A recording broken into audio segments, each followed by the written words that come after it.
السلام عليكم ورحمة الله وبركاته. أخواتي وأخواني متابعين صفحتنا على اليوتيوب. اليوم عنا طبخة جديدة اسمها فيتوتشيني ألفريدو، طبخة إيطالية طبعا، كتير كتير طيبة إن شاء الله. راح نعملها قدامكم ونعطيكم هو من صدر دجاج، 1.5 كيلو صدر دجاج، 1 كيلو معكرونة، طبعا هاي المعكرونة العريضة، وعنا حوالي نصف كيلو فطر، وعنا علبتين كريمة طبخ، وعنا حوالي 100 جرام زبدة، وعنا بصلتين، وعنا سن توم واحد، والبهارات طبعا معلقة صغيرة 7 بهارات، أو إذا بتحبوا وتحطوا بس الفلفل، وعنا معلقة ملح، وعنا معلقة كبيرة من ريحان اليابس، واللي بيحب يضيف أكتر أو يحط أقل هذا حسب رغبته.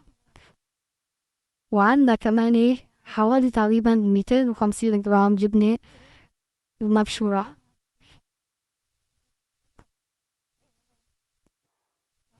وهلا إن شاء الله راح نروح القطان ونظبط كل الأوضاع ونرجع لكم إن شاء الله. عنا الصدر قطعناه بهي الطريقة هيك. هلا بنتبله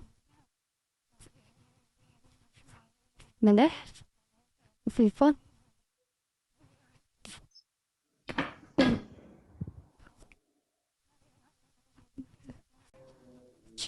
تبلنا هلا الصدر هيك، قربنا انتهائه تتبيلة. فيك تعيفيه 10 دقايق، فيك تعيفيه ربع ساعة حسب رغبتك. نبدأ الصدر تقليته، نعيفه هيك ما نقلبه، نشوف استوى كليا، منها نقلبه، نقلبه هيك بهالطريقة هيك طرف انه هنلفه هيك. خلاص هادي فيهم هادول ما تتقلبوهم فما يتقومون بهالطريقة هيك. خلص معنا الصدر في وقف البصل، يعني نقضيها نص قليل، يعني نقطة قليل كاملة عشان نضيف الصدر.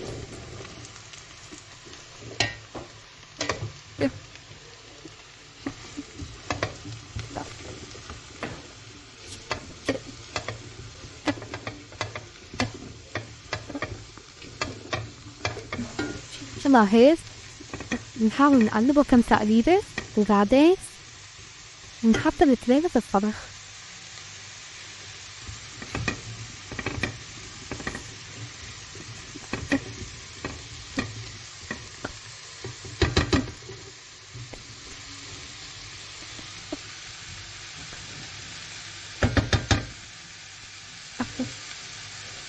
كريمة الطبخ 450 جرام في علبة.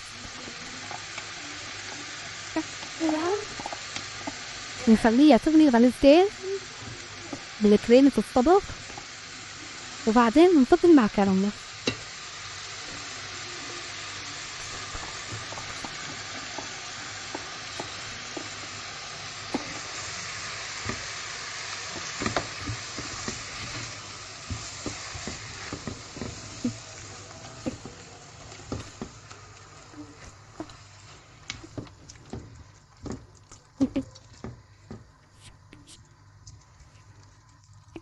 هاي معلقة كبيرة من الريحان، فيكن أظن بدكن تحطوا، بدكن تكتروا، بدكن تقللوا حسب الرغبة. أنا حطيت معلقة ونص، أنا بنحبه يعني قلنا هيك طعمته ظاهرة. والله هيك تصير بهالشكل كتير كتير طيب. شي يغلي غلوة غلوتين، هنا بنسلق المعكرونة هيك خلاص صارت عنا جاهزة. هلا هيك غسلناها عشان نوقف عملية الاستواء، هلا بكون جاهزة للطبخ. ضفت كمية الصدر الكمالة النص التاني، هلا هيك حطينا المعكرونة.